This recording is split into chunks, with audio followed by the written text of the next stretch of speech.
It has been a long and frustrating road for the Atlanta Braves offense. And is that road going to get any easier anytime soon? That's the question we continue to ask ourselves. And I'm sure if you're listening out there in Braves country, you're asking yourself on a pretty regular basis as well.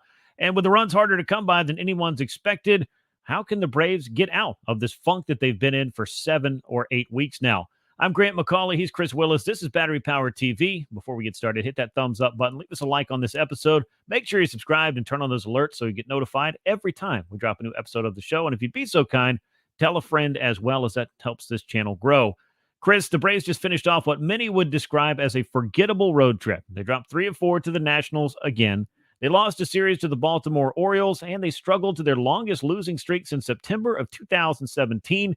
That was a very different time in Braves baseball, as we've discussed. And I know I've asked this a lot, but could we finally be seeing a team that is beginning to pull the nose up offensively?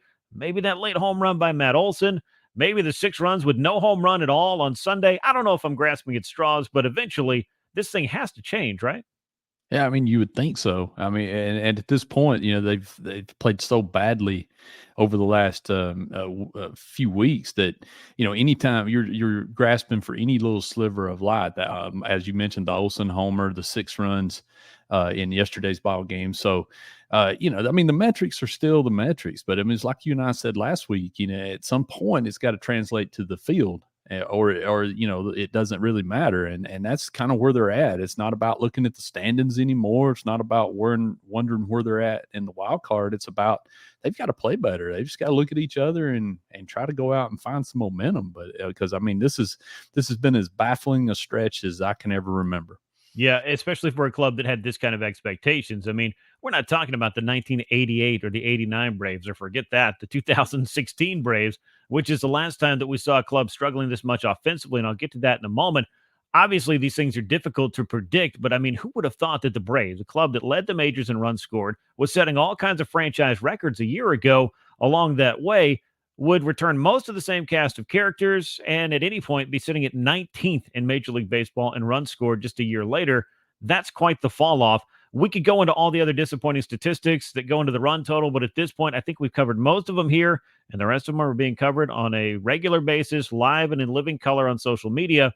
A couple to chew on, though. May was the lowest scoring month for the Braves since May of 2016, which again was a very, very different time and very different expectations for that Braves team. But since May the 1st, Atlanta has scored just 135 runs in their 38 games played.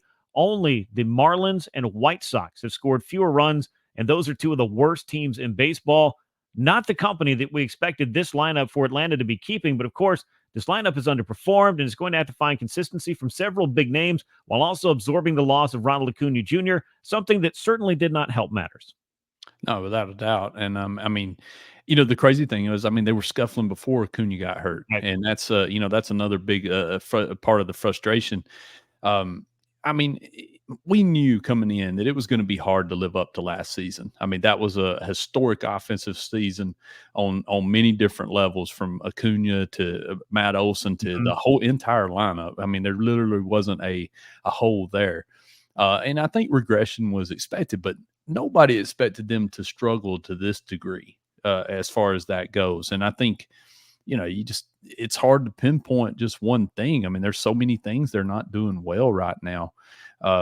If you can look at Austin Riley, you can look at some of these other guys, but you can look at, Orlando Arcia, Michael Harris, all the way down. I mean, it's been a team wide struggle, and that's been the most surprising thing to me, as as far as this slump continues to play out.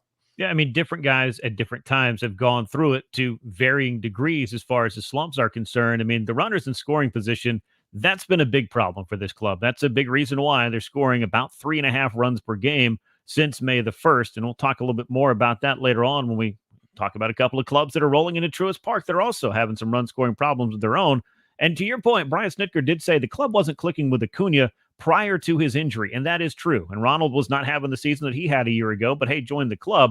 And if you talk about regression, I could have said, okay, well, maybe a 25% drop off or so. That might be pretty steep for this club, taking that big of a step back year over year, considering who we're talking about, the ages of the players we're talking about, and the Mhm. fact that it's a whole bunch of guys that are in the prime of their careers. So it continues to be, I'll use the word again, baffling. ultimately, the reality is they have to move forward with who they've got right now. It still feels like a trade of any significance to take place. That's going to happen a little bit later, though. I'm sure Alex Anthopoulos is no doubt looking for ways to help his team out. For the time being, it's pretty apparent that they have the group that they have right now. They just got to start playing at the level that they expect to be playing at. And you can tell by the amount of pressing that's going on at the plate that has not been anywhere close to where they want it to be. Well, that yeah, that's the definitely the this thing. I mean, the runners in scoring position struggles, I think, is the thing that really jumps out to you. I was feeling pretty good about yesterday's win, and then I look and they were 3 for 16 with runners in scoring position. Right. And I mean, if you're not going to hit home runs, the timely hitting has to improve.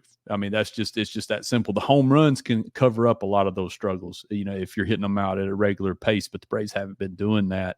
Granted, Baltimore is a difficult park.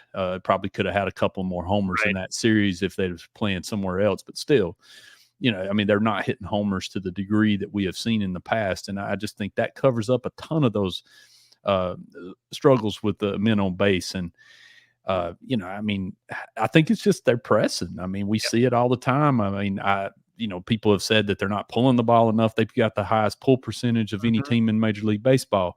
I think it just goes back to swinging at strikes, having good at bats, taking what the pitchers give them, hitting the ball the other way.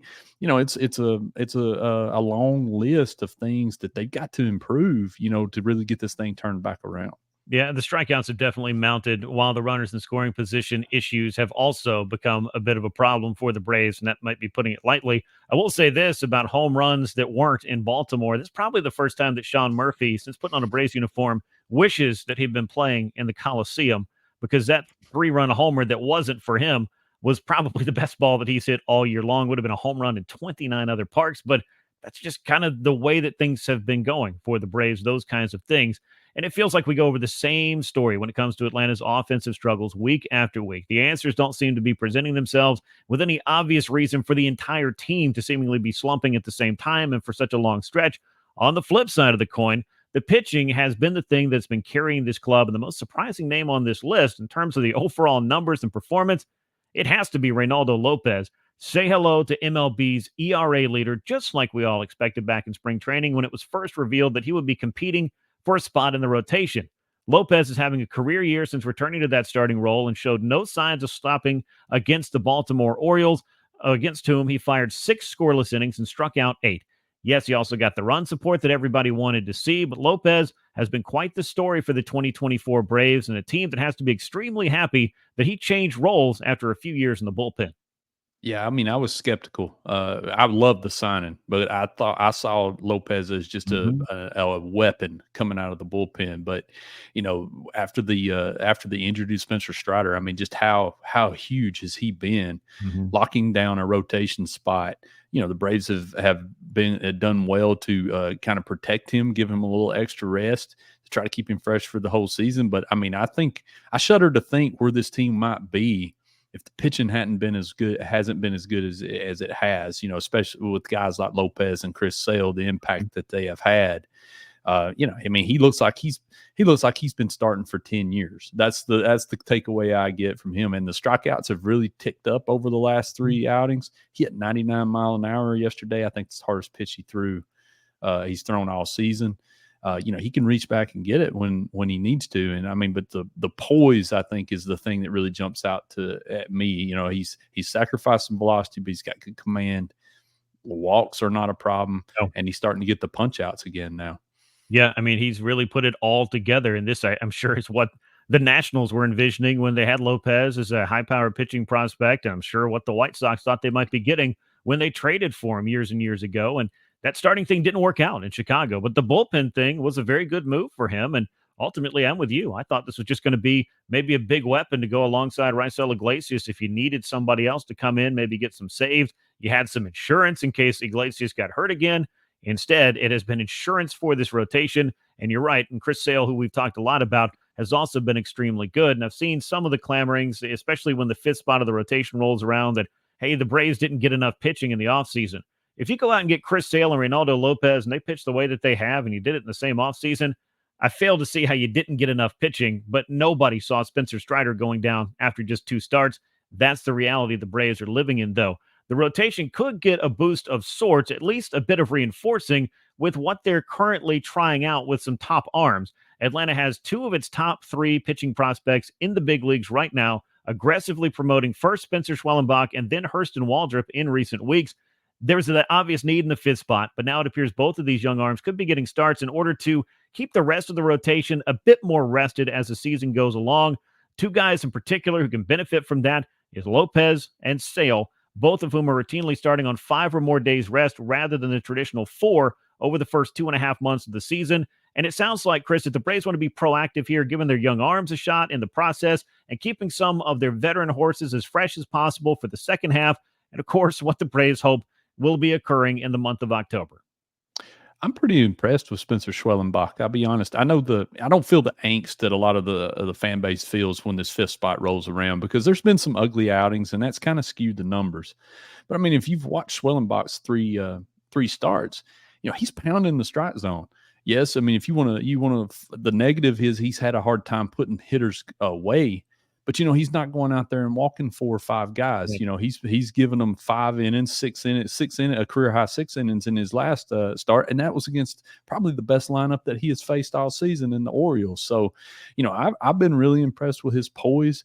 I was a little surprised they're going to give Waldrop another start, but I mean, Alex talked about they were going to stick with the 6-man right now to try to keep the rotation fresh. I think they're being proactive. They're playing the long game, which is a little hard to hear when they're struggling the way they are. But it's not a situation where they're losing sight of their one losing streak is not going to change their the big picture goal. And I think, I think that's things you just got to recognize. And look, the pitching has been working out and then some. So if this is a way to continue trying to maintain these results, I'm all for it. And if the club was scoring the way that it should be and the way that it expects to be, you would be overlooking a lot of this stuff because you'd be thinking, okay, well, you're able to play a complete team game. That just hasn't felt that way with the runs being so hard to come by. And you're right, Schwellenbach looked very good against the high-power Orioles. Forget the best lineup he's faced this year. It's probably the best lineup he's faced in his entire life. He limited them to just 2 runs over 6 innings. I know it wasn't a ton of strikeouts to go with it just yet, but hey, if you generate some weak contact, use the defense that's behind you, and you get major league hitters to put the ball on the ground, you can have some success. And I think Schwellenbach saw a little bit of that in this past start. Now, Waldrop was rolling along against the Nationals before running into trouble in the 4th inning during his major league debut. He did make some mistakes. He did issue some walks. Things, it seemed, kind of spiraled a bit on him. And of course, he left with some runners on, and those guys were knocked in as well. He flashed that stuff, though, that shows why the Braves were willing to bring him up just 11 months after drafting him in the first round. But what do you make of this approach? I don't know if 6-man rotation is the most viable long-term plan, but the Braves have a few options here and could look for help at the deadline and could continue to just try to find ways to not overtax their rotation, which sounds like a crazy thing to be saying when you've already lost your best starting pitcher for the year. Yeah, I mean, you and I have wondered. I mean, it's an imperative that they hold Lopez and Sale's innings down. I mean, you almost have to protect Sale from himself because he wants to go out there and throw 9. Yeah. Every time he goes out there, and the way he's pitched, you can't blame him. So, playing the long game. I thought the comments Alex had the other day was kind of interesting. He talked about, he felt like the rotation had been kind of worn down entering the postseason last couple of years. So I think this may have been the plan from the beginning. I mean, obviously it would have looked a little different if Spencer Strider doesn't get hurt, but I think they were going to try to use their depth. One thing they have working for them, their bullpen's thrown, I think, the 3rd or 4th fewest innings of any club in the league. So you can afford to go a man short down there right now. You're in a long stretch of games right here with the All-Star break, in about a month away. If you're going to do it, ideally you would love your offense to be picking up their end of the bargain too, and you'd love to be playing better. But again, I just think they've got an ultimate goal. They've got their eyes on that, and they're playing the long game, even though the club is struggling, at this point. But with Waldrop, I mean, I thought they were going to push him. I thought there was a chance he was going to be on the playoff roster last year, the way they pushed him after the draft. I mean, typically you see college guys like that come up, make a couple of starts, and get shut down for the year. He advanced through 4 levels and ended the season at Gwinnett. I mean, it made us think that, there might be a possibility we might see this guy in October, at some point. So I'm not terribly surprised that they're being extremely aggressive with him. I'm not 100% sure that he's quite ready yet. But injuries to AJ Smith-Shawver, Yeah. we saw it with him last year when he made his debut. So really interesting to see how Waldrop handles it in his second start. Yeah, it should be very interesting. And of course, if AJ Smith-Shawver hadn't gotten hurt in his first start in the big leagues this season, he would probably be in this plan, and maybe Hurston Waldrop wouldn't even be up at this point. But the Braves are going to have some decisions to make, and obviously, right now, the middle of June is not when the trade deadline or all the talk and the trade rumors have really reached a fever pitch just yet. But there are some rumors because the Braves are reportedly one of 6 clubs believed to be a potential landing spot for White Sox slugger Luis Robert. That, according to John Heyman. Now, I also can get out a cocktail napkin and a crayon and draw you up a plan to solve the Braves' outfield problems. And maybe Luis Robert is the answer to that. I don't know. I don't even know what color crayon I would use for this. But Robert's a talented outfielder who's battled his own injuries. It should be a highly coveted piece if and when the White Sox decide to do their selling. He has up to 3 years of control left at just over $60 million, which includes a couple of team options, which seem like a no-brainer to exercise if you're Chicago or whoever else. But if you're going to give up the assets, having a player that's more than just a rental and has a pretty favorable or at least fair contract, if you believe he can produce at the level that he can, that's a target that a lot of clubs are going to be looking at. And I would imagine that the Braves would love to figure out a way to get a player of that talent into their picture, maybe in 2024 and beyond. What do you make of that particular rumor, Chris? I guess it's the biggest and most exciting one that we've heard over the course of the first 3 months. Yeah, I mean, it's exciting. I've always liked Luis Robert as a prospect. I think there's superstar potential there, but the fact is he's never played. He's played more than 100 games in a season one time. There's a lot of risk there. I think he just has come back this year. I think he's played less than 20 games this season. So you're not real 100% sure what you're getting there. Getting him away from Chicago might be a good thing. But there is a pretty significant price tag attached to him in terms of money and what the White Sox are going to want in return. I've seen some speculative trades out there, and I hate to do that because when you say that's not going to happen, Alex is a magician and makes it happen. But I don't see how a trade like that's made without AJ Smith-Shawver, Hurston Waldrop, or a Spencer Schwellenbach going back in the other direction. And, given the state of this rotation and the uncertainty for next year, I'm not 100% sure that that's something the Braves are going to want to do.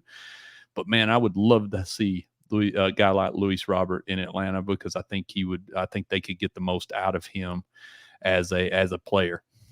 And maybe it's that energizing move. And it could be Robert. It could be a number of other players that we don't know are going to be on the move just yet. But we'll find out because there are obviously going to be deals. And who knows what the White Sox are going to do at this trade deadline, what they're going to want, and what they're going to get for the pieces that they could potentially sell off. And they're one of many clubs that could. I mean, the White Sox cut Kevin Pillar earlier this season, and all he did was go over to the Angels and start posting career best numbers. So if you're into reunions, Pillar is an interesting name that wouldn't require paying the price that is required for a franchise type talent like Luis Robert. Now, we'll save the rest of the rumor discussion for a little bit later this summer, but the Braves are back at home looking to carry over whatever momentum they can from a win over Baltimore and ending that 5-game losing streak. Rays and Tigers roll into Truist Park, and you talk about offensive struggles. The Rays are right there with the Braves, falling from one of the game's best offenses a year ago to one of the worst in MLB. Tampa Bay has been dealing with its own injuries and inconsistency, is in the bottom 5 in most of the major offensive categories and 25th in Major League Baseball in runs scored. The Tigers, who come to town after that, are just 3 runs ahead of the Braves in runs scored. Detroit 18th with 290. Atlanta 19th, as I mentioned earlier, 287, but in 2 fewer games if you really want to split hairs on it. Chris, there's not a lot separating these 3 teams. The Braves, though, they boast the best pitching, which could be the difference in series in which runs may be harder to come by for a variety of reasons for all the teams involved. Yeah, and I mean, it doesn't really matter how they do it. They just need to bank some wins. They need to get back to getting some series wins, and moving this thing, trying to rebuild some momentum that they've lost, obviously, over the last month and a half. So, I mean, it's amazing to me that when you look up and down, it seems like every club is struggling offensively, except for, a very small few that are at the top of the standings. It seems like everybody's dealing with the same problems. I think the Braves are dealing Brave struggles are at a higher degree than some of these other teams from a power standpoint and slugging percentage standpoint. But it just seems like everybody's, just not hitting the same baseball, so to speak. We'll put our tinfoil hat on, but not hitting the same baseball that we were hitting last year, and I think it's had an effect. Yeah, and it's a shame that that has to be a discussion point, but Major League Baseball has left itself open to that, and you don't really feel sorry for him considering some of the decisions that have been made over the past few years, including tampering with the baseballs and also allowing their uniforms to look like they have been produced in a factory halfway around the world and are not of the same quality. And I'll put aside my petty differences for this episode of the show. Chris Sale and Charlie Morton start the first two games against Tampa Bay. Hurst and Waldrop lined up for the finale. We talked a lot about the two veterans, a little bit about Waldrop. It will be cool, though, to see the rookie get his first start at Truist Park in a Braves uniform. Yeah, no doubt. I'm excited to see what he does in his second start. I think I mean, how excited he had to be in Washington, get his first start at home. Really excited to see him, and hopefully he can put out a much better performance this time. Braves would love to see that, and they will take all the pitching they can get as they try to figure things out offensively. Meanwhile, we'll try to figure a few things out between this week and next week, because that brings us to the end of this edition of BPTV. Make sure you hit that subscribe button right below this video for the Battery Power YouTube channel. Turn on those notifications. You'll get that alert every time we drop a new episode. Thanks, as always, for riding along with us. For Chris Willis, I'm Grant McCauley. We'll catch you next time, and until then, so long, Braves Country.